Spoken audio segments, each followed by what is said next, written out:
موت نہیں دیکھتی ہیں کہ یہ مولانا ہیں کہ مولوی ہیں کہ پیر ہیں کہ فقیر ہیں کہ ہیرو ہیں کہ ایکٹر ہیں کہ مالدار ہیں کہ زمیندار ہیں، نہیں دیکھتی ہے موت۔ موت کا ایک وقت متعین ہے، وہ اپنے وقت پہ موت آ کے رہے گی۔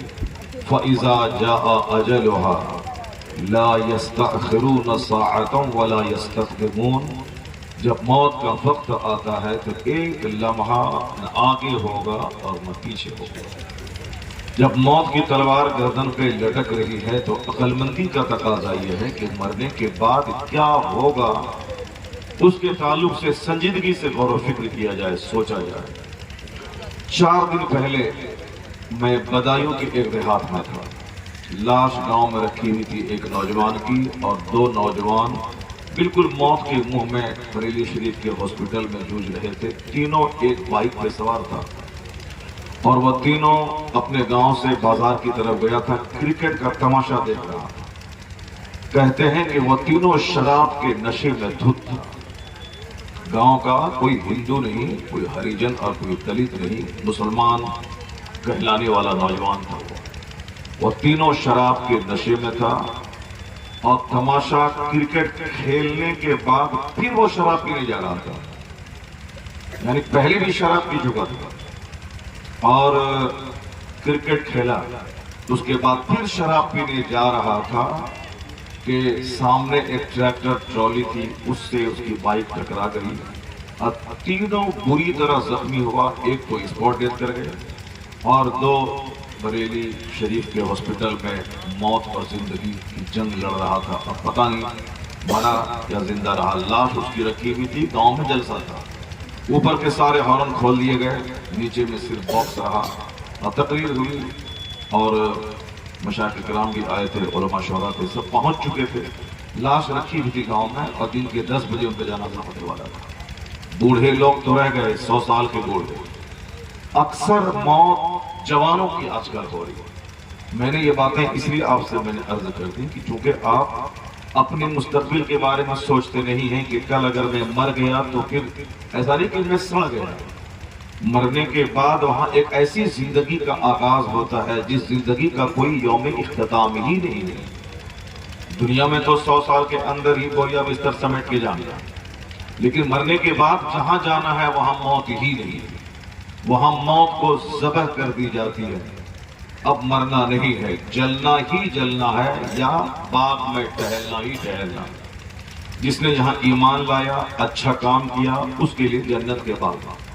جس نے یہاں اپنے ایمان کی پرواہ نہیں کی، جیسے چاہا جیا، جیسے چاہا کھایا، منمانے ڈھنگ سے جیا، نہ ایمان پختہ رہا نہ عمل اچھا رہا، تو پھر تو اس کے لیے وہاں جہنم کی آگ ہے، سدا اس آگ میں جلنا ہے۔ کلما نضجت جلودہم بدلناہم جلودا غیرہا لیذوقوا العذاب۔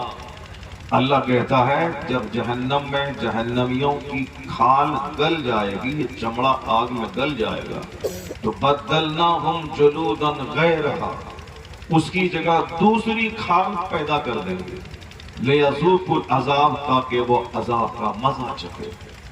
تو وہاں دنیا میں آگ لگی، بندہ مر گیا، ٹھنڈا ہو گیا۔ یہاں ایکسیڈنٹ کیا، بندہ مر گیا، سانس نکل گئی، ٹھنڈا ہو گیا۔ لیکن مرنے کے بعد جو آگ لگے گی، اس آگ میں بندہ مرے گا نہیں، جیسے ہی چمڑا اس کا گلا، پھر دوسرا چمڑا پیدا ہو جائے، پھر اسی طرح وہ چلتا رہے گا، جہاں کھال گلی پھر دوسری کھال وہاں آ جائے گا۔ بدلناہم جلودا غیرہا، اس کی جگہ دوسری کھال پیدا کریں گے تاکہ وہ درد کا مزہ چکھتے رہیں۔ اگر حالت کفر میں مرا، ایمان نہیں رہا، تب تو وہ سدا جلتا رہے گا، خربوں اربوں ماہ سنکھوں سال۔ دنیا کا 100 سال 1 سیکنڈ ہے اس کے ساتھ۔ کبھی ہم نے سوچا ہی نہیں، بس آئے کھائے پیے موج مستی کیا، کمایا، آگے جلسے میں نعت سنی اور بھاگ گئے۔ آپ نے کبھی دیکھا ہے امرتسر کا نام سنا ہے؟ گولڈن ٹیمپل کا نام سنا ہے؟ وہاں سکھوں کا گولڈن ٹیمپل ہے، کہاں؟ امرتسر میں۔ اس کے بہت سارے دروازے ہیں، بیچ میں ندی ہے، بیچ میں اس کا ٹیمپل ہے، چاروں طرف سے دالان اور روم بنے ہوئے ہیں، اور اندر جانے کا راستہ ہے، بہت سارے دروازے اس کے ہیں۔ وہاں دروازے سے باہر سب رومال لے کے کھڑے رہتے ہیں، اندر جانے والوں کے سروں پہ رومال باندھتے ہیں، اس کے بعد اندر جاتے ہیں۔ کوئی بھی ارب پتی سکھ ہو یا خاک پتی ہو، سارے کے سارے سر پہ رومال رکھ کے اندر جاتے ہیں۔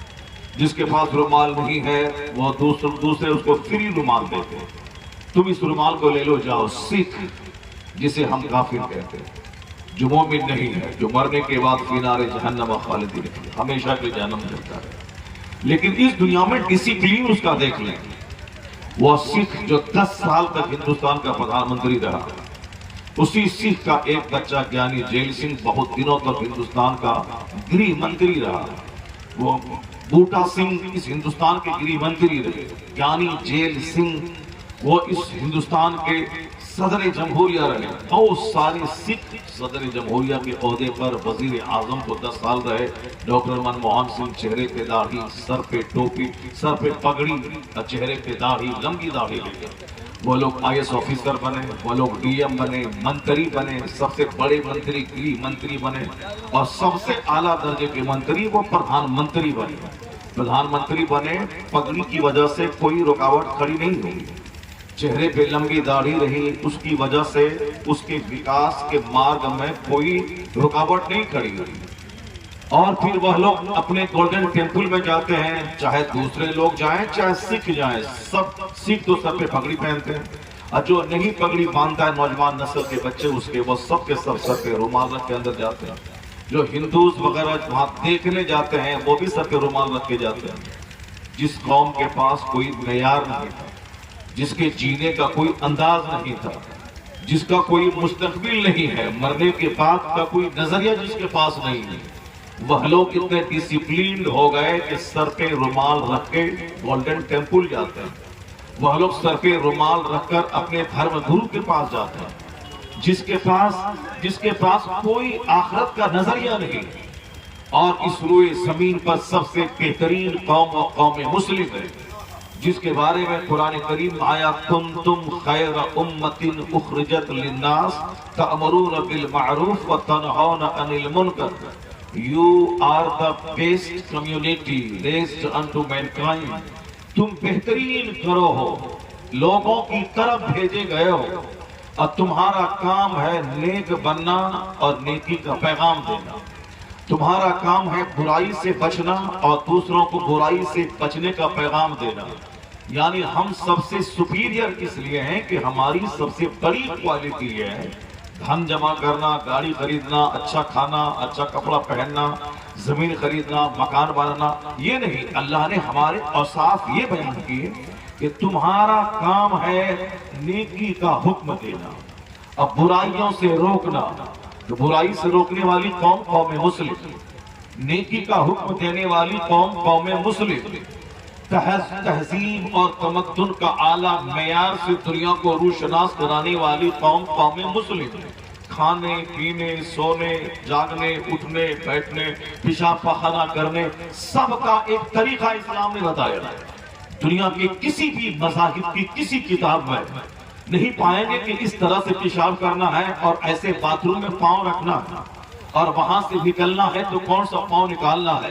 نہ کسی گیتا میں، نہ کسی مہا بھارت میں، نہ کسی رامائن میں، نہ کسی موڈیفائیڈ بائبل میں، اور نہ ہی کسی دوسرے گرنتھ میں، نہ فزکس میں، نہ کیمسٹری میں، نہ بایولوجی میں، نہ زولوجی میں، نہ بوٹنی میں، نہ ہسٹری میں، نہ لاجک میں، نہ فلسفی میں، کسی میں یہ بات نہیں ہے کہ باتھ روم کیسے جانا ہے، پہلے کون سا پاؤں ڈالنا ہے، پھر وہاں سے نکلتے وقت کون سا پاؤں نکالنا ہے، یہ کسی کتاب میں نہیں ملے گا۔ اگر یہ تہذیب کا اعلیٰ طریقہ اگر کوئی مذہب سکھاتا ہے تو مذہب اسلام ہے۔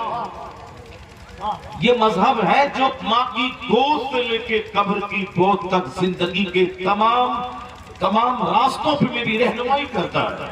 اس سے بڑھ کے اور کیا بات ہو سکتی ہے کہ مسجد میں جائیں تو کون سا پاؤں ڈالیں، اب باتھ روم جائیں تو کون سا پاؤں اندر ڈالیں، مسجد سے نکلیں تو کون سا پاؤں باہر نکالیں، اور جب باتھ روم سے نکلیں تو کون سا پاؤں نکالیں۔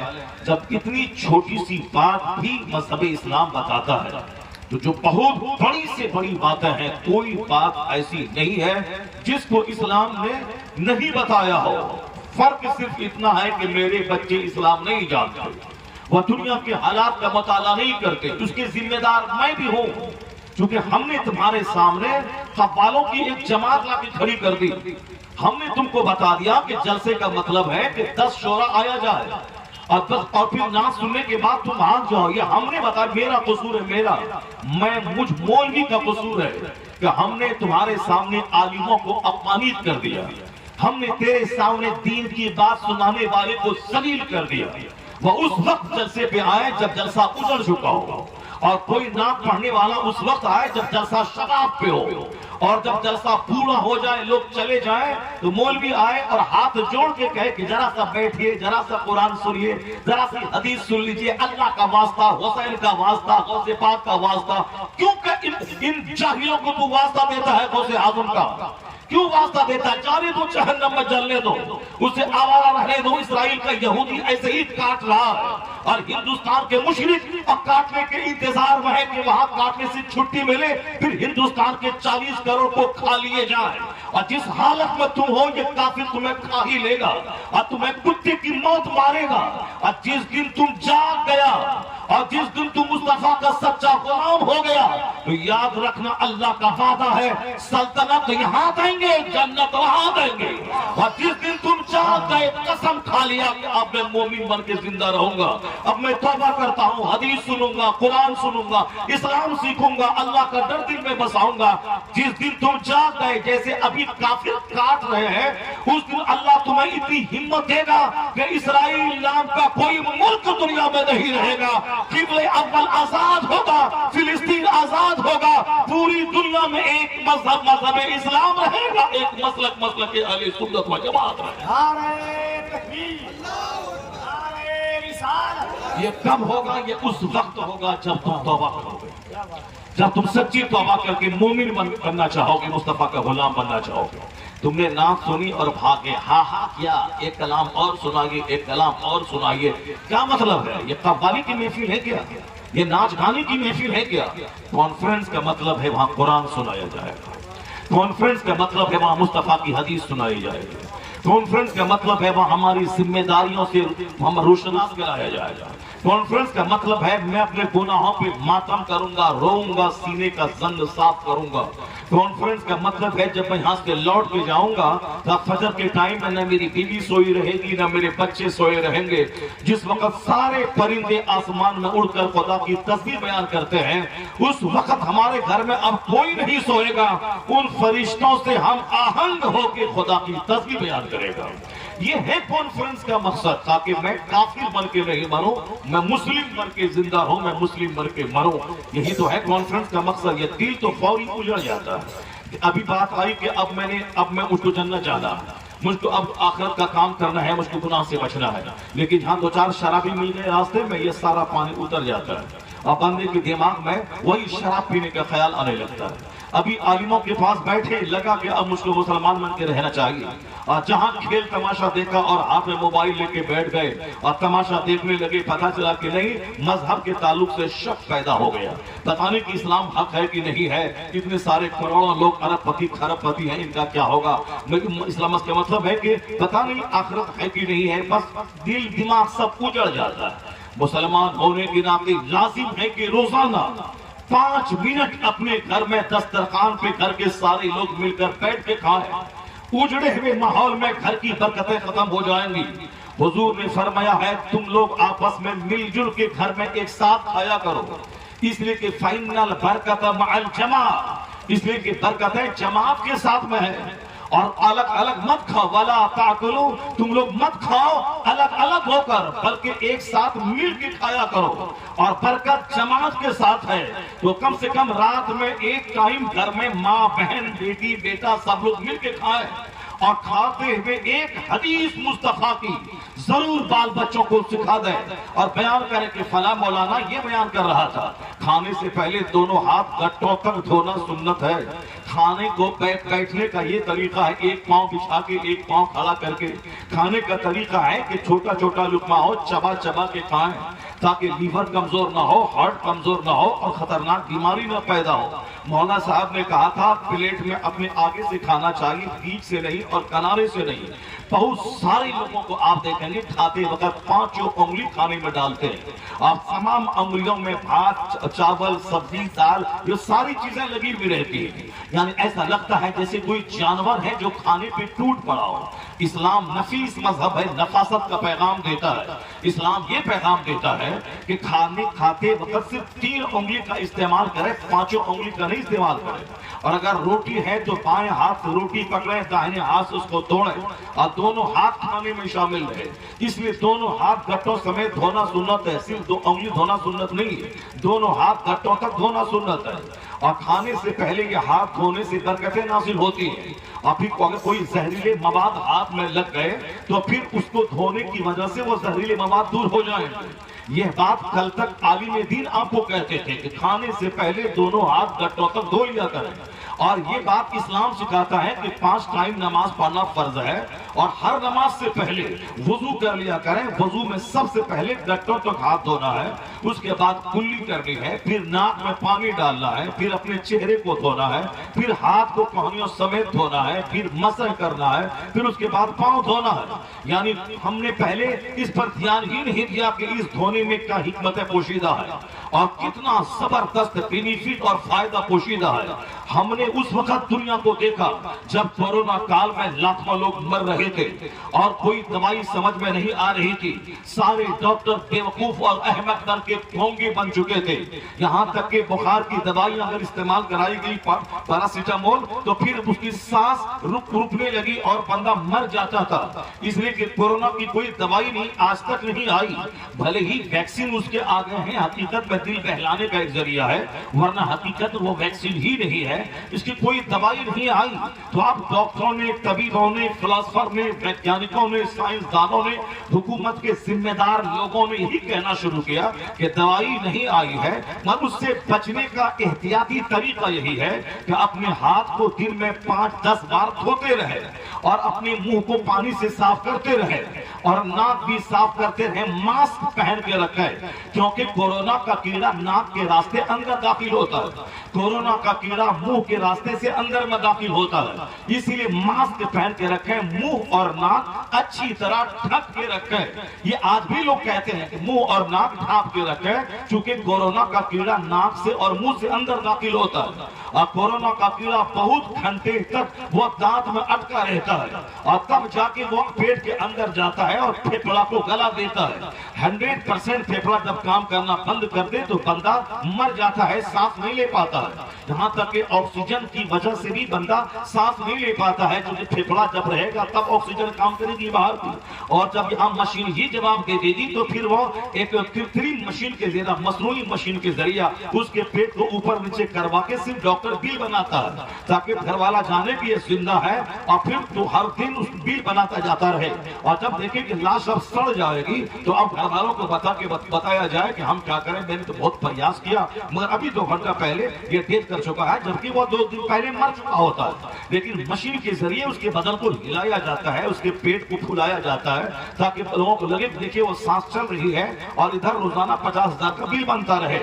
یہ احمق نادان ڈیڈ باڈی سے پیسہ کمانا چاہتے ہیں، اسے ہم ڈاکٹر کہتے ہیں، اور جس ڈاکٹر کے بنانے کے لیے سارے لوگ دیوانہ پاگل ہو چکے ہیں کہ ہم میرے بیٹے کو ڈاکٹر بننا ہے، MBBS بننا ہے، ایک بات سے ڈگری دلوانا ہے، چاہے بیٹا ڈاکٹر بننے کے بعد جانور ہو جائے، چاہے وہ کتا بن کے دوسروں مردار کی ہڈی پہ ریچھتا رہے، چاہے وہ دوسروں کو نوچے، غریبوں کی زمین بیچوا کے ان کی ڈیڈ باڈی سے پیسہ کماتا رہے، مگر وہی ڈاکٹر بنانے کا جو نہ کوئی نہیں بولتا میں اپنے بیٹے کو انسان بناؤں گا، میں اپنے بیٹے کو آدمی بناؤں گا، میں اپنے بیٹے کو جنتی بناؤں گا، میں اپنے بیٹے کو مصطفیٰ کا غلام بناؤں گا، میں اپنے بیٹے کو سماج کا اچھا شہری بناؤں گا جو اپنے سے آرام پہنچائے گا، کسی کو تکلیف نہیں پہنچائے گا، خود تکلیف میں رہے گا اور سماج کو تکلیف نہیں دے گا، میں سیویلائزڈ بناؤں گا، میں مہذب بناؤں گا، میں ایک نیک انسان بناؤں گا۔ کوئی نہیں بولتا کروڑوں میں، سب یہی بولتا ہے کہ ڈاکٹر بناؤں گا، انجینئر بناؤں گا، پروفیسر بناؤں گا، کرکٹر بناؤں گا، کھلاڑی بناؤں گا، نیتا بناؤں گا، پردھان بناؤں گا، مکھیا بناؤں گا۔ اب مکھیا بننے کے بعد بندہ جانور ہو جائے تو قصور کس کا ہے؟ ڈاکٹر بننے کے بعد جانور ہو جائے تو قصور کس کا کا ہے، کیونکہ باپ نے بولا کب تھا کہ ایک انسان ڈاکٹر بنے گا، وہ تو ڈاکٹر بنے گا کمائے گا کھائے گا، یہ انجینئر بنے گا کمائے گا کھائے گا، یہ مکھیا بنے گا کمائے گا کھائے گا۔ ماں باپ نے بتایا کہاں، یہ ڈاکٹر بنے گا سماج کی سیوا کرے گا، یہ ڈاکٹر بنے گا اچھا انسان بنے گا، یہ انجینئر بنے گا سماج کی سیوا کرے گا، یہ منتری بنے گا سماج کی سیوا کرے گا، خود غربت کی آگ میں جلے گا، سماج کو ٹھگے گا نہیں۔ ماں باپ نے کب بتایا؟ ماں باپ نے بولا میرا بیٹا پڑھے گا لکھے گا کمائے گا کھائے گا۔ اب وہ کما کھا رہا ہے، چاہے چوری کر کے کھائے، چاہے ڈکیتی کر کے کھائے، چاہے دوسروں کے ڈیڈ باڈی کے ساتھ غلط استعمال کر کے پیسہ کمائے، چاہے سڑک مکان اسکول بنے نہ بنے، کاغذ پہ اسکول سڑک مکان ساری چیزیں تعمیر ہو گئی اور اس کا پیسہ انجینئر کھائے۔ اب وہ جب پیسہ کھائے گا اسی سے بلڈ بنے گا، اس بلڈ سے نطفہ بنے گا، اس نطفے سے بچہ پیدا ہوگا۔ تو باپ جو حرام کھایا اس کا بچہ اگر حرامی نہ پیدا ہو تو پھر کیا پیدا ہوگا؟ کیا سماج شریفوں سے بھر جائے گا؟ آج سماج جوکروں سے بھر گیا، سماج ڈکیتوں سے بھر گیا، سماج گٹکا خوروں سے بھر گیا، سماج حرام خوروں سے بھر گیا، سماج سنیما دیکھنے والوں سے بھر گیا۔ قصور اس ماں باپ کا ہے جو شریف اولاد کی تمنا ہی نہیں کیا، اللہ سے دعا ہی نہیں مانگی، اس لیے آج چوروں سے سماج بھر گیا۔ جس دن تمہیں تمہاری نیند ٹوٹے گی اور تم دیکھے گا مدرسے کی تعلیم میں پہلے ہی دن وہاں یہ بولا جاتا ہے انجینئر ڈاکٹر نہیں بننا ہے، جنتی بننا ہے، نمازی بننا ہے، پرہیزگار بننا ہے، یہ حلال ہے یہ حرام ہے، یہ جائز ہے یہ ناجائز ہے، جائز کو کرنا ہے ناجائز کو چھوڑ دینا ہے، حلال کو اختیار کرنا ہے حرام کو چھوڑ دینا ہے، لیگل کو اختیار کرنا ہے انلیگل کو چھوڑ دینا ہے، اور یہ مباح چیزوں کو استعمال کرنا ہے اور جو ناجائز ہے اس کو ترک کر دینا ہے۔ یہ مضر ہے یہ مفید ہے، یہ حلال ہے یہ حرام ہے، یہ جائز ہے یہ ناجائز ہے، یہ سارا پیغام مدرسے کی چٹائی پہ پہلے دن سے لے کر آخری دن جس دن سر پہ پگڑی لپیٹی جاتی ہے سب دن یہی سے پڑھایا جاتا ہے، یہ کرنا یہ مت کرنا، اور یہ حلال ہے یہ حرام ہے۔ تو انسان بنانے کی فیکٹری ہے یہ مدرسہ، اس کو ہم نے اجاڑ دیا، چونکہ یہاں جانے کا مطلب ہے 5,000 مہینہ کما کے غریب بنا رہنا، اور ڈاکٹر بننے کا مطلب ہے اربوں روپے کما کے کھانا پینا۔ اب اگر بیٹا ڈاکٹر بن کے دلال بن گیا تو قصور اس ماں باپ کا ہے کہ انسان بنانے کی فیکٹری ہے یہ مدرسہ۔ ہم نے کبھی بچوں کو نہیں بھیجا، 1 منٹ کے لیے نہیں بھیجا، 1 گھنٹے کے لیے نہیں بھیجا، ان غریبوں کے ساتھ رہے گا، میرا بیٹا جوانی میں بوڑھا ہو جائے گا۔ اب اگر آپ بیٹا چور اور ڈکیت ہو گیا ہے تو اس فیکٹری سے باہر ہو کر اس فیکٹری میں جہاں سے چور کی پیداوار ہو رہی ہے اور جو چور بنانے کے لیے ہر ماں باپ کی تمنا ہوتی ہے تو انسان ملے گا کہاں؟ سماج تو چوروں سے بھر گیا، انسان ولی سے، سماج ولیوں سے بھرا تھا، سماج کتب سے بھرا تھا۔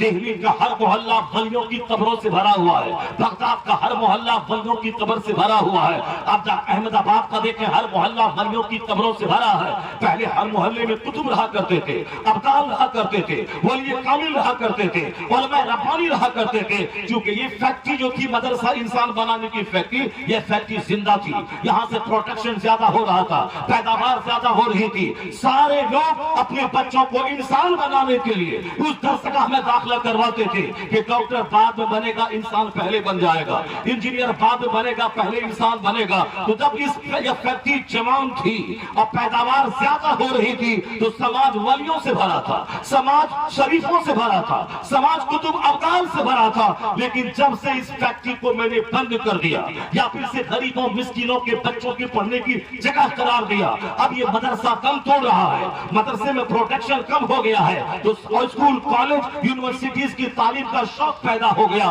تو سماج تو ان چوروں سے بھرے گا ہی، ڈکیتوں سے بھرے گا ہی۔ جس دن تم نے تمنا کیا کہ اب سماج انسانوں سے بھرے تو انسان بنانے کی فیکٹری میں بچوں کو بھیجنا ہوگا، اور جس دن یہ فیکٹری جوان ہوئی اب پروڈکشن اس کا بڑھا تو چوروں کی تعداد گھٹے گی، ولیوں کی تعداد میں اضافہ ہو جائے گا۔ چوروں کی تعداد گھٹے گی، ولیوں کی تعداد میں اضافہ ہوگا۔ اس کے لیے ضروری ہے کہ ولی بنانے کی فیکٹری کو دوبارہ زندہ کیا جائے، اس کے لیے ضروری ہے کہ انسان بنانے کی فیکٹری کو دوبارہ کام میں لایا جائے، اس کے لیے ضروری ہے کہ اس فیکٹری کو کی نوکو پلک کو درست کیا جائے، تاکہ ہمارا بیٹا صرف مولوی صاحب بن کے نہیں رہے، ہمارا بیٹا ایک زبردست اسلام کا مبلغ بن جائے، اسلام کا داعی بن جائے، ایک زبردست انسان کا، سماج کا ایک انقلابی انسان بن جائے۔ یا دماغ میں ٹھاننا ہوگا تب یہ فیکٹری آباد ہوگی.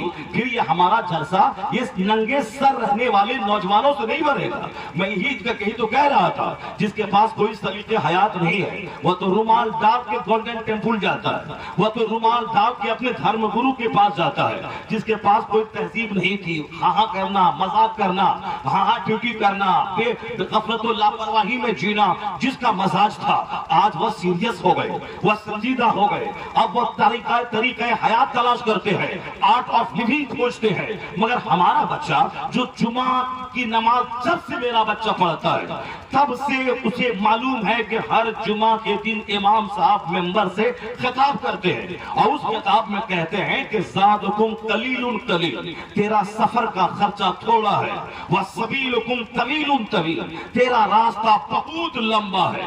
یعنی قبر میں ہزاروں سال رہنے ہیں, قیامت قائم ہوگی تو ایک دن وہاں کا 50,000 سال کے برابر ہے. ابھی پلسرات سے گزرنا ہے تو 500 سال کی مسافت کے برابر وہاں کا راستہ ہے. اور نیکی بدی تولی جائے گی تو نیکی ہوگی 100 تو برائیاں ہوگی 1 کروڑ. یہ بتا دی کس طرح تیرا کمپنسیشن ہوگا. تو کہاں کبھی نیکی بدی کا تولے جانے کی منزل ہے, کبھی پلسرات کی منزل ہے, اور کبھی قیامت کی ہولناک گھبراہٹ میں 25,000 سال پسینے میں شرابور ڈوبے رہنے کی منزل ہے. کبھی میرے بچوں نے نہیں جانا. ہر جمعہ کے دن مولانا چیختا رہا, تمہارے لیے پیغمبر اعظم کی زندگی میں بہترین نمونہ ہے. ہمارا مولانا چیختا رہا کہ ہمارا ایمان اللہ کی ذات پہ ہے, وہ اللہ ہمیں روزی دینے والا ہے, وہی پیدا کرنے والا ہے, وہی موت دینے والا ہے. پھر ہم مرنے کے بعد اسی رب کے سامنے حاضر ہوں گے اور ہم سے سوال ہوگا کہ تم نے جوانی کیسے گزاری, تم نے اپنی زندگی کے دن کیسے گزارے, تم نے مال کہاں سے کمایا, کہاں خرچ کیا, تم کو جو کچھ بتایا گیا اس علم پہ تم نے کتنا عمل کیا. جب تک بندہ ان 4 چیزوں کا جواب نہیں دے گا اپنی جگہ سے بندہ ہٹ نہیں پائے گا. بچپن سے ہم سنتے رہے جمعہ کے دن, ان اللہ یامر بالعدل والاحسان وایتاء ذی القربى وینہی عن الفحشاء والمنکر والبغی یعظکم لعلکم تذکرون. ہم نے سمجھا کہ اب خطبہ ختم ہونے والا ہے, اس لیے اس آیت کریمہ کی تلاوت ہوتی ہے.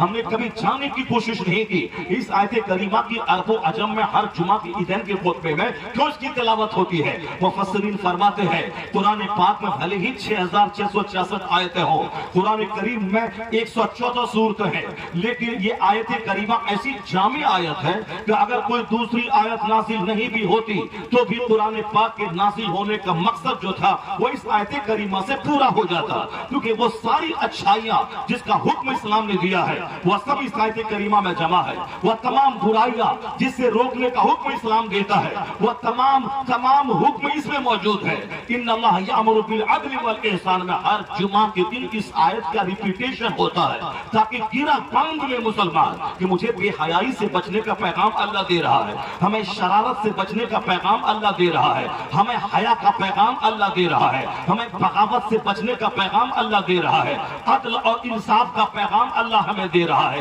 احسان نیکی کرنے کا حکم اللہ ہمیں دے رہا ہے, اپنے رشتہ داروں کی خدمت کرنے, رشتہ داروں کو نوازنے, غریب اور مسکین کی خدمت کرنے کا پیغام اسلام دے رہا ہے. اس کا مطلب ہے کہ اس آیت کریمہ کو بچپن سے ہم سن رہے ہیں, لیکن سب سے زیادہ بے ڈھنگی قوم, سب سے زیادہ جاہل قوم, سب سے زیادہ جھگڑالو قوم کے طور پر آج دنیا میں ہم بدنام ہو چکے. جو دنیا کو تہذیب سکھانے جو لوگ آئے تھے وہی تہذیب سے ناآشنا ہو گئے. جو صاحب کافر قومیں ہم سے سیکھ کر ہماری داڑھی دیکھ کر سکھ داڑھی رکھنے لگا, ہمارے سر کی پگڑی دیکھ کر وہ پگڑی پہننے لگے, ہمارے سر کی ٹوپی دیکھ کر وہ سر پہ رومال رکھنے لگے, اور ہم ہی ننگے سر ہو گئے, ہم بھی بے ڈھنگے ہو گئے. جہاں دیکھیں کہ مسجدوں میں ہم ٹوپی پہن کے جاتے ہیں اور ہم محفلوں میں ٹوپی پہن کے آتے ہیں. ہماری مائیں بہنیں بچپن سے اپنے بچوں کو کہتی تھی کہ مولانا صاحب سے ملنے جانا سر پہ ٹوپی رکھ کے جانا, مولانا صاحب کے دعائیں لینا.